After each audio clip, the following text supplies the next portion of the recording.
দেখাতে যাচ্ছি যে ভিডিওটি রাতারাতি ভাইরাল হয়ে গিয়েছিল। যে ভিডিওটি এক রাতের মধ্যেই 3 মিলিয়ন ভিউ হয়েছিল। সুপ্রিয় দর্শক, ভিডিওটি না টেনে পুরো ভিডিওটি দেখবেন, কোথাও যাবেন না পুরো ভিডিওটি না দেখে। আপনাদেরকে আজকে খুব ইন্টারেস্টিং একটি ভিডিও দেখাতে যাচ্ছি যে ভিডিওটি রাতারাতি ভাইরাল বনে গিয়েছিল। সুপ্রিয় দর্শক, ব্যারিস্টার সুমন আমাদের এমন একজন নেতা, যে নেতা বাংলাদেশের প্রত্যেকটা উপজেলায় দরকার, প্রত্যেকটা গ্রামে দরকার। তো চলুন কথা না বাড়িয়ে দেরি না করে দেখে আসি যে ভিডিওটি রাতারাতি ভাইরাল হয়ে গিয়েছিল এবং এক রাতের মধ্যে 3 মিলিয়ন ভিউ হয়ে গেছিল। ব্যারিস্টার সুমনের সেই আগুন ঝরা বক্তব্যটি, আগুন ঝরা ভাষণটি সংসদের মধ্যে কি ছিল আমরা দেখে আসি।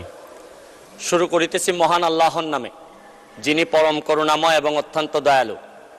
মাননীয় স্পিকার, আমার বক্তব্যের শুরুতেই শ্রদ্ধা ভরে স্মরণ করছি হাজার বছরের শ্রেষ্ঠ বাঙালি বঙ্গবন্ধু শেখ মুজিবুর রহমান। আমি